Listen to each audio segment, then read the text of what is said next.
Assalamualaikum warahmatullahi wabarakatuh. Selamat siang, Bapak, Ibu, serta rekan-rekan sekalian. Perkenalkan, saya Tina Silviana Isyani, mahasiswi pasca sarjana program studi manajemen di Universitas Negeri Jakarta. Sebelumnya, saya ingin mengucapkan terima kasih kepada Bapak Ari Waroka sebagai pembimbing 1 dan Ibu Eti Gurendrawati sebagai pembimbing 2. Pada kesempatan ini, saya akan memaparkan hasil penelitian saya yang berjudul Analisis Determinan Propensity to Indebtedness berdasarkan behavior basis, emotion, culture, dan materialism yang dimoderasi oleh religiositas, financial literacy, dan job security. Baik, latar belakang dari penelitian ini adalah adanya fenomena kecenderungan berutang semakin marak terjadi, terutama di kota-kota besar seperti Jakarta. Berdasarkan survei BPS, kebutuhan hidup layak di Jakarta mencapai sekitar 14 juta per bulan, sedangkan upah minimum provinsi hanya sekitar 5 juta per bulan. Kondisi ini menunjukkan adanya kesenjangan antara penghasilan dan biaya hidup yang mendorong individu untuk berutang guna memenuhi kebutuhan mereka. Selanjutnya, adanya kaum muda yang menggunakan jasa keuangan digital menurut sebuah riset di Yogyakarta adalah karena minimnya literasi finansial, pemasukan yang sedikit, kurangnya kendali, hingga dorongan gaya hidup yang glamor. Menurut Waliyudin tahun 2023. Tidak hanya di kalangan anak muda, kecenderungan untuk berutang juga umum terjadi pada ASN. Hal ini dikarenakan adanya jaminan gaji tetap setiap bulan yang memberikan rasa aman dalam mengelola utang mereka. Fenomena serupa juga terjadi di masyarakat luas, di mana stabilitas pendapatan menjadi salah satu alasan utama dalam mengambil keputusan finansial. Selanjutnya, adanya kurangnya pengetahuan terhadap produk keuangan juga menjadi faktor yang memperburuk situasi. Studi Hancock et al. Tahun 2019 menunjukkan bahwa rendahnya literasi keuangan dapat menyebabkan peningkatan pengeluaran konsumtif yang tidak terkendali dan menimbulkan dampak ekonomi negatif. Berdasarkan fenomena tersebut, penelitian ini ingin mengkaji lebih dalam faktor-faktor yang mempengaruhi propensity to indebtedness, terutama dari perspektif finansial, behavior basis, emosi, budaya, dan materialisme. Selain itu, penelitian ini juga ingin melihat apakah finansial literasi dan job security dapat menjadi faktor moderasi dalam hubungan antara financial behavior basis dan kecenderungan berutang. Begitu pula dengan peran religiositas dalam memoderasi pengaruh emosi dan materialisme terhadap kecenderungan berutang. Selanjutnya adalah riset gap. Sejauh ini, banyak penelitian telah mengkaji faktor-faktor yang mempengaruhi kecenderungan berutang atau propensity to indebtedness. Bisa kita lihat dari tabel tersebut. Namun, terdapat beberapa celah yang belum banyak dibahas dalam literatur sebelumnya. Berdasarkan riset gap ini, penelitian ini bertujuan untuk memberikan wawasan baru mengenai faktor-faktor determinan propensity to indebtedness, serta bagaimana elemen moderasi dapat mempengaruhi hubungan antar variabel dalam konteks keuangan individu di Indonesia. Selanjutnya ada rumusan masalah. Rumusan masalah dalam penelitian ini adalah apakah propensity to indebtedness dipengaruhi oleh financial behavior basis, emotion, culture, materialism? Apakah financial literasi dan job security dapat memoderasi financial behavior basis terhadap propensity to indebtedness? Apakah religiositas dapat memoderasi emotion dan materialism terhadap propensity to indebtedness? Selanjutnya adalah tujuan penelitian. Yang pertama adalah untuk mengetahui propensity to indebtedness dipengaruhi oleh financial behavior basis, emotion, culture, materialism. Yang kedua adalah untuk mengetahui financial literasi dan job security dapat memoderasi financial behavior basis terhadap propensity to indebtedness. Yang ketiga adalah untuk mengetahui religiositas dapat memoderasi emotion dan materialism terhadap propensity to indebtedness. Selanjutnya adalah manfaat penelitian. Manfaat penelitian dari segi akademisi yaitu kontribusi baru terhadap pemahaman tentang faktor-faktor yang mempengaruhi propensity to indebtedness atau kecenderungan berutang, meliputi financial behavior biases, emotion, culture, materialism, financial literacy, job security, dan religiositas. Sedangkan dari segi praktis atau manajerial, yaitu menjadi dasar bahan pengembangan keuangan yang lebih efektif, terutama dalam meningkatkan literasi keuangan dan pemahaman tentang risiko berutang di kalangan masyarakat. Selanjutnya adalah kajian teori. Dalam penelitian ini ada grand theory dan middle theory. Grand theory dalam penelitian ini menggunakan teori planned behavior yang dikembangkan oleh Azen pada tahun 1991. Dalam konteks penelitian ini, teori of planned behavior digunakan untuk memahami bagaimana bias perilaku keuangan, emosi, budaya, dan materialisme mempengaruhi kecenderungan seseorang dalam berutang. Sedangkan di middle theory, kami memakai life cycle theory dan consumer behavior theory, di mana life cycle theory menjelaskan bagaimana kecenderungan berutang dapat bervariasi berdasarkan tahapan kehidupan seseorang. Sedangkan consumer behavior theory membantu memahami bagaimana faktor psikologis, sosial, dan ekonomi dapat mempengaruhi keputusan seseorang dalam mengambil utang. Kedua teori ini menjadi dasar dalam penelitian ini menjelaskan bagaimana faktor perilaku keuangan, emosi, budaya, dan materialisme berpengaruh terhadap propensity to indebtedness. Selanjutnya ada hubungan antar variabel. Kami menguji beberapa hipotesis yang berfokus pada hubungan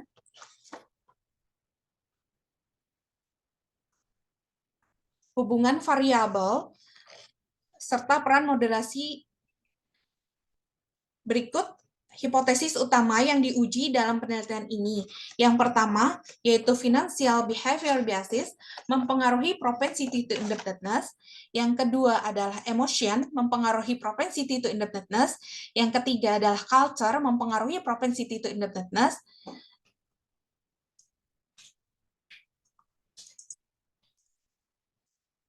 Yang keempat adalah materialism mempengaruhi propensity to indebtedness. Yang kelima adalah financial literasi memoderasi pengaruh financial behavior biases terhadap propensity to indebtedness. Yang keenam adalah job security memoderasi pengaruh financial behavior biases terhadap propensity to indebtedness. Yang ketujuh adalah religiositas memoderasi pengaruh emotion terhadap propensity to indebtedness. Yang kedelapan adalah religiositas memoderasi pengaruh materialism terhadap propensity to indebtedness. Selanjutnya adalah kerangka penelitian.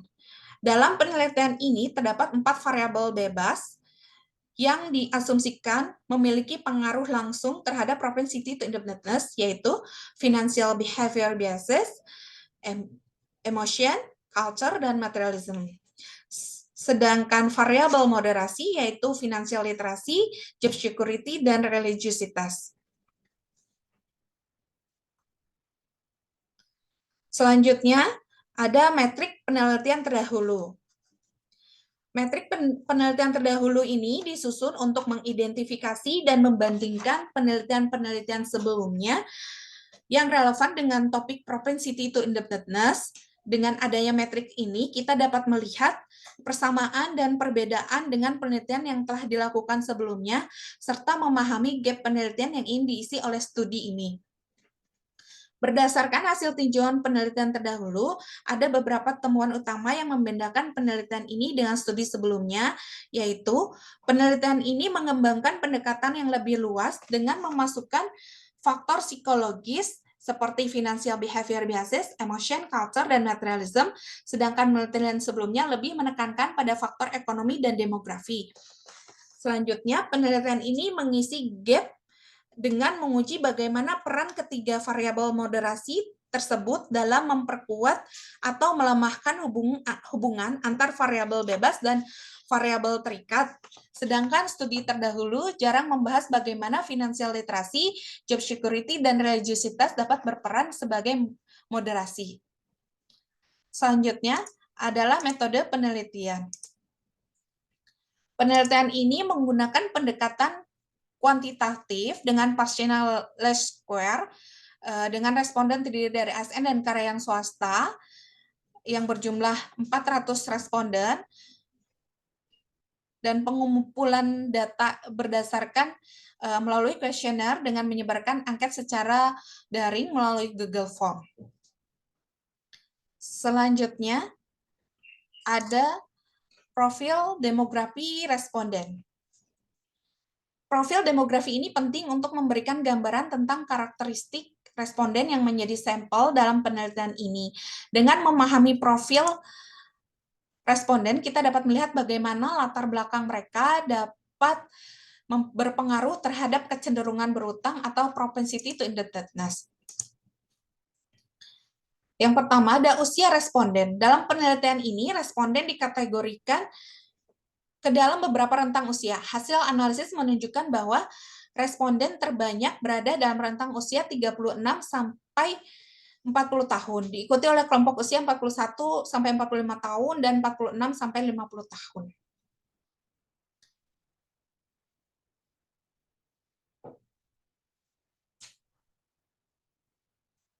Selanjutnya ada jenis kelamin. Distribusi berdasarkan jenis kelamin menunjukkan bahwa presentasi pria dan wanita cukup seimbang dengan sedikit dominasi responden pria.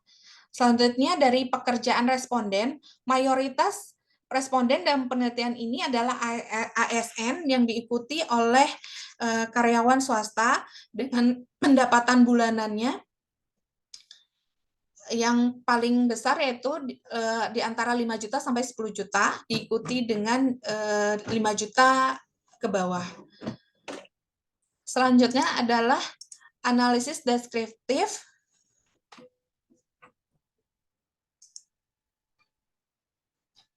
Melalui analisis ini, kita dapat melihat kecenderungan atau pola jawaban dari responden yang nantinya akan digunakan untuk menguji hubungan antar variabel dalam model penelitian.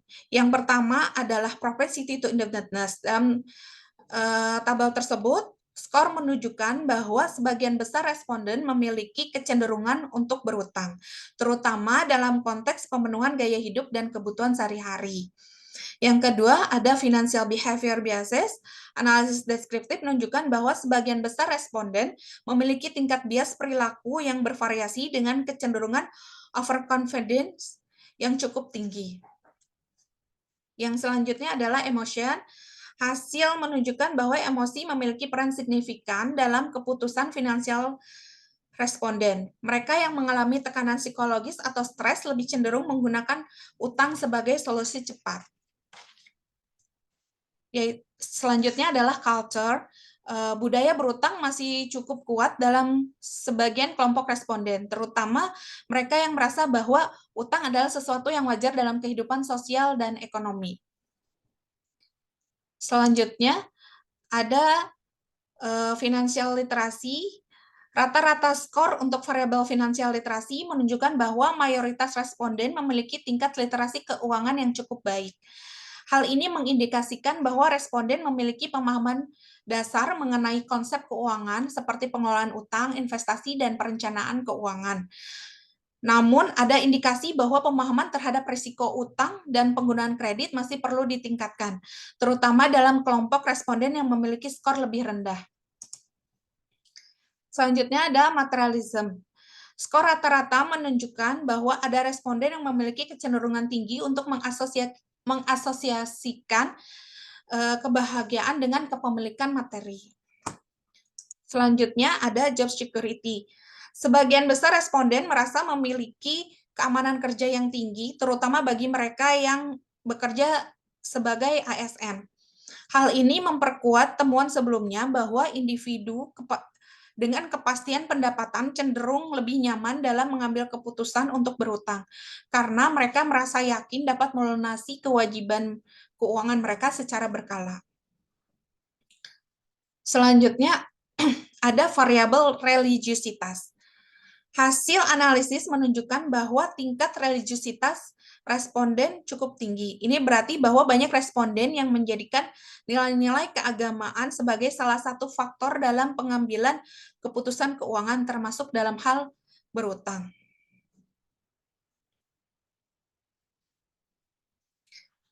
Berikutnya adalah outer model indikator reliability. Pengujian outer model bertujuan untuk menilai kualitas indikator yang digunakan dalam model penelitian agar dapat memastikan bahwa setiap konstruk atau variabel yang diteliti memiliki validitas dan reliabilitas yang baik. Salah satu aspek utama dalam pengujian ini adalah indikator reliability, yang melihat sejauh mana setiap indikator mampu mempresentasikan konstruknya secara konsisten. Berdasarkan pengujian indikator reliability, dapat disimpulkan bahwa sebagian besar indikator memiliki nilai overloading di atas 0,7 yang menunjukkan tingkat reliabilitas yang baik.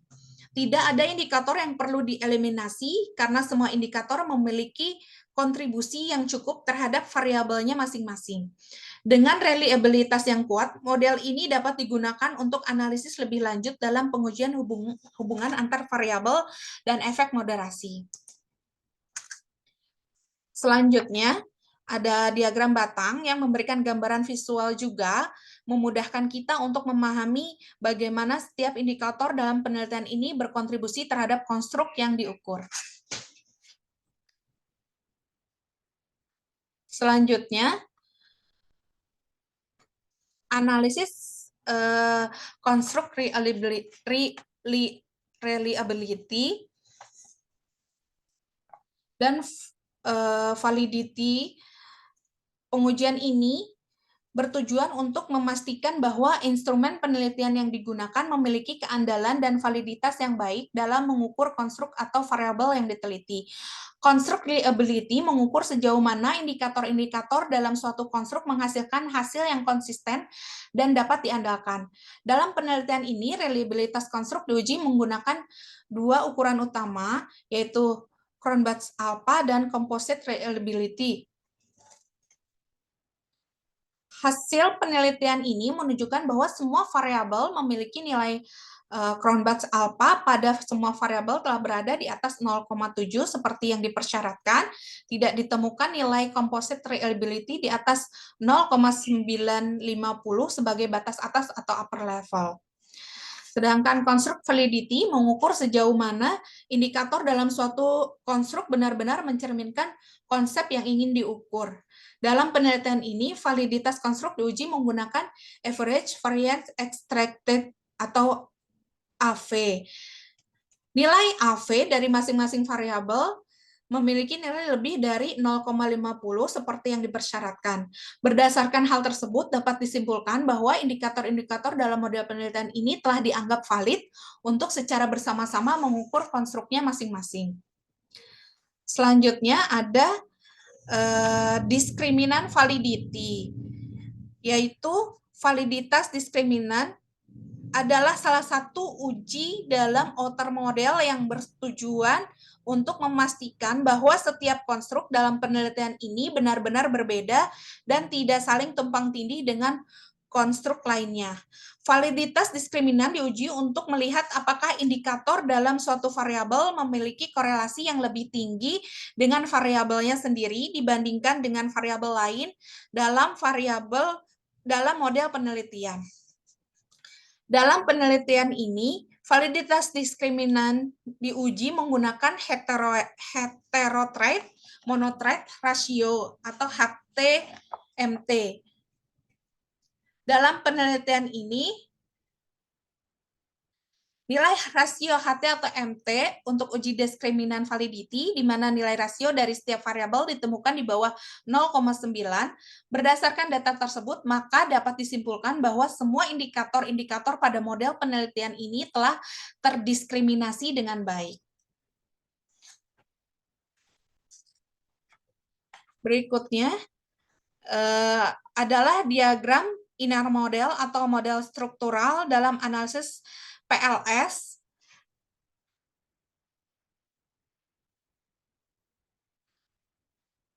Selanjutnya adalah uji multikoliniaritas. yang dilakukan untuk memastikan bahwa tidak ada hubungan yang terlalu tinggi antar variabel independen dalam model penelitian yang dapat menyebabkan distorsi dalam hasil analisis. Dalam penelitian ini, multikolineritas diuji dengan menggunakan variance inflation factor atau VIF.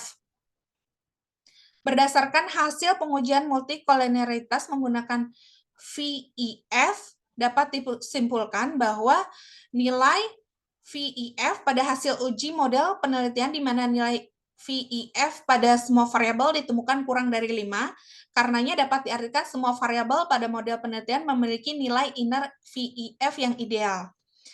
Selanjutnya adalah inner model koefisien determinasi.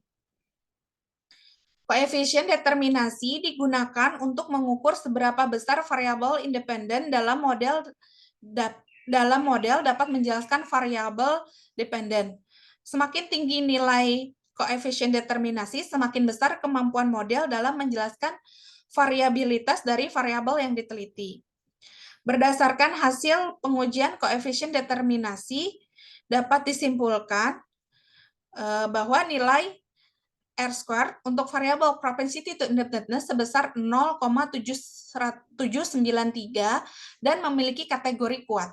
Dapat dikatakan bahwa model penelitian ini mempunyai kemampuan yang kuat dalam memprediksi financial behavior biases, emotion, culture, materialisme yang dimoderasi oleh financial literacy, job security, dan religiositas. Selanjutnya adalah inner model effect size atau F-square. Effect size digunakan untuk mengukur seberapa besar pengaruh variabel independen terhadap variabel dependen dalam model. Dengan kata lain, F-square effect size mengindikasikan sejauh mana perubahan pada variabel independen mempengaruhi perubahan pada variabel dependen. Berdasarkan hasil pengujian effect size, dapat disimpulkan bahwa financial behavior biases memiliki pengaruh besar terhadap propensity to indebtedness yang menunjukkan bahwa bias dalam pengelolaan keuangan adalah faktor utama yang mempengaruhi kecenderungan berutang. Selanjutnya adalah materialism dan emotion memiliki pengaruh moderat, menunjukkan bahwa gaya hidup konsumtif dan emosi turut berperan dalam keputusan finansial. Yang selanjutnya adalah financial literacy dan culture memiliki pengaruh kecil yang berarti meskipun penting pengaruh kedua variabel ini terhadap keputusan berutang tidak sebesar faktor psikologis dan sosial lainnya. Selanjutnya adalah hasil pengujian Chi-square, predict, dan cross-validated predictive ability test result. Uji ini bertujuan untuk menilai sejauh mana model yang telah dikembangkan memiliki kemampuan prediksi terhadap variabel dependen.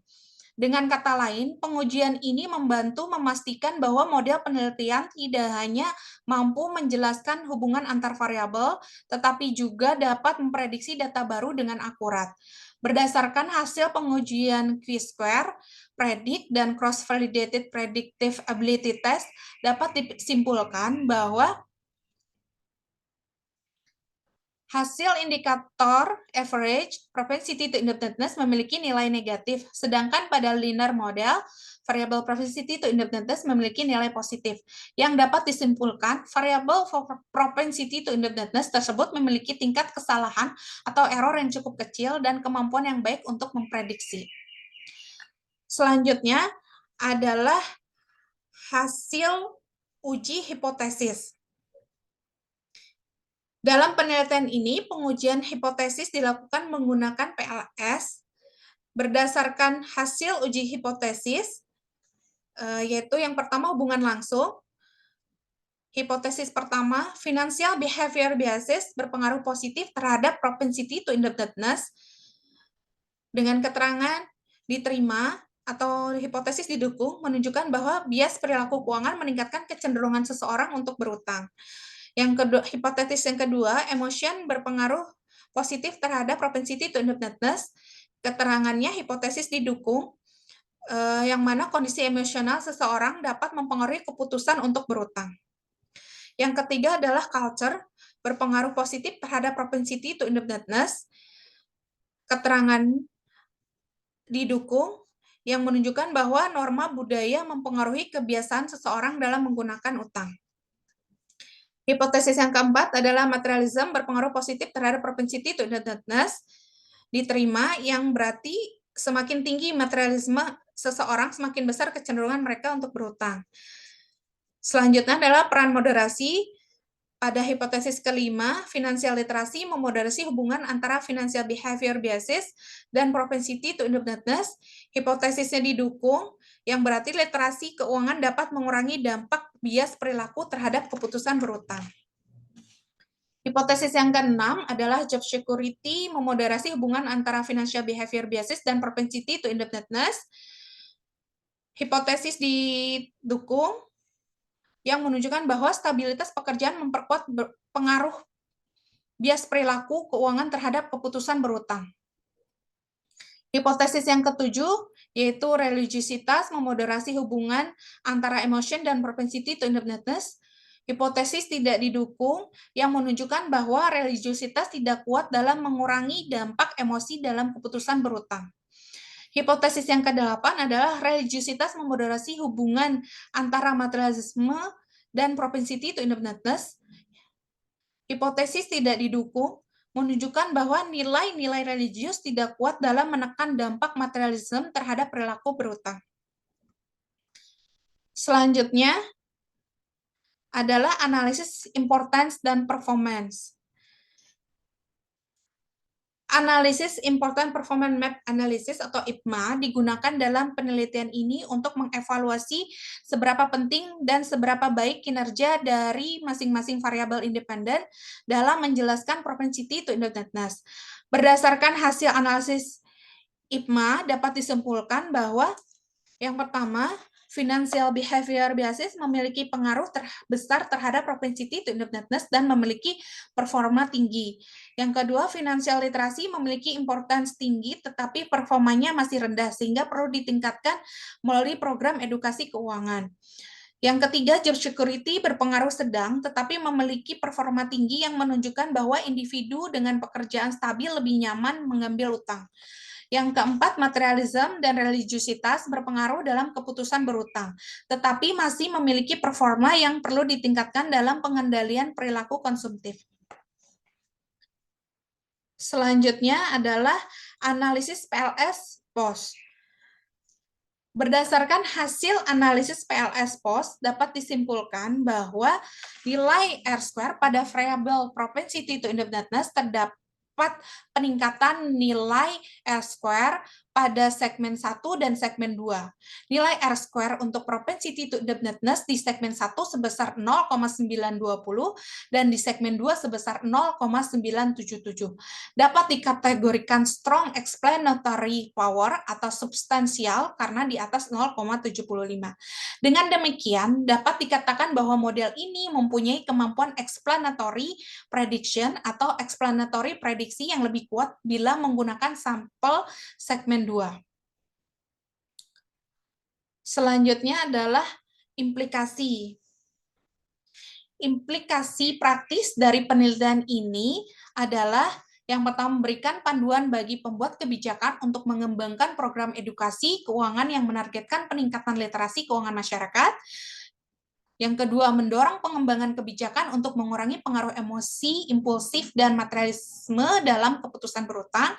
Yang ketiga, menjadi rujukan bagi lembaga keuangan untuk meningkatkan pemahaman nasabah mengenai risiko utang dan manfaat pengelolaan keuangan yang bijaksana.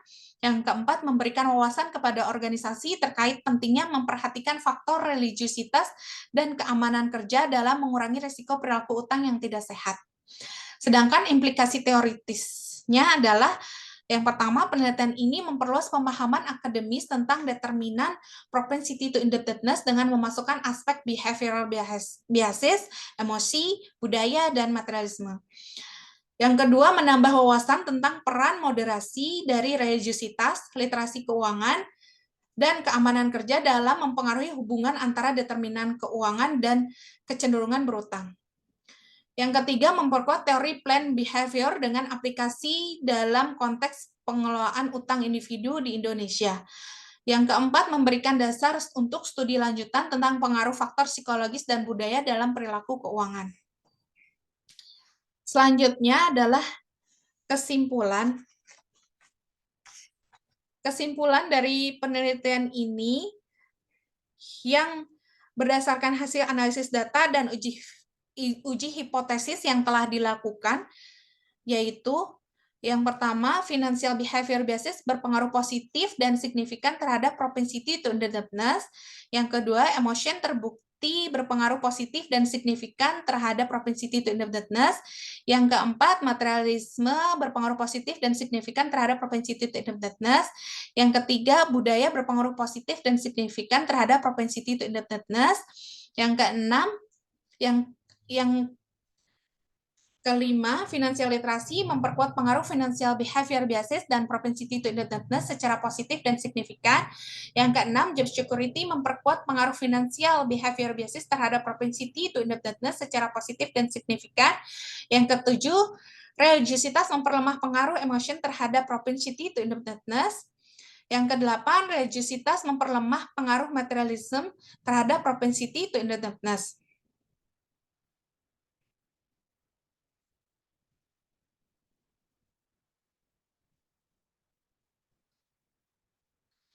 Selanjutnya adalah keterbatasan dari penelitian.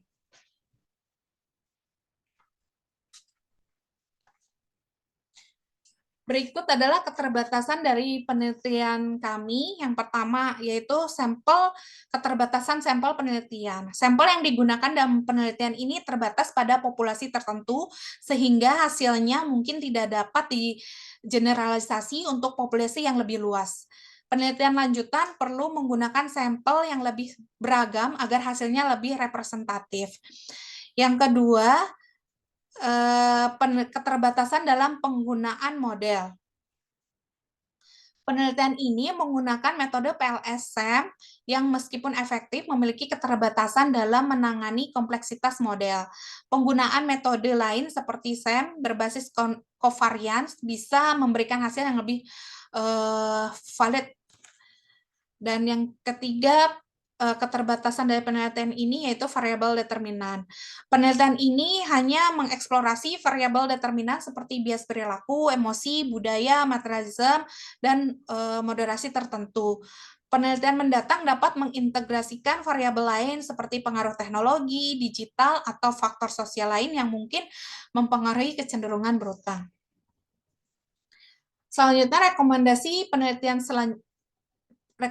penelitian. Yang pertama, penggunaan sampel yang lebih besar. Yang kedua, penggunaan metode analisis tambahan berbasis covariance. Yang ketiga, pemilihan variabel yang lebih relevan pada era digital. Dan yang keempat, perlunya program edukasi keuangan yang spesifik. Baik, demikian presentasi hasil penelitian saya. Semoga bermanfaat bagi akademisi, praktisi, dan masyarakat luas. Terima kasih atas perhatian Bapak Ibu sekalian. Saya siap menerima pertanyaan, saran, atau masukan dari dosen penguji sekalian. Terima kasih. Wassalamualaikum warahmatullahi wabarakatuh.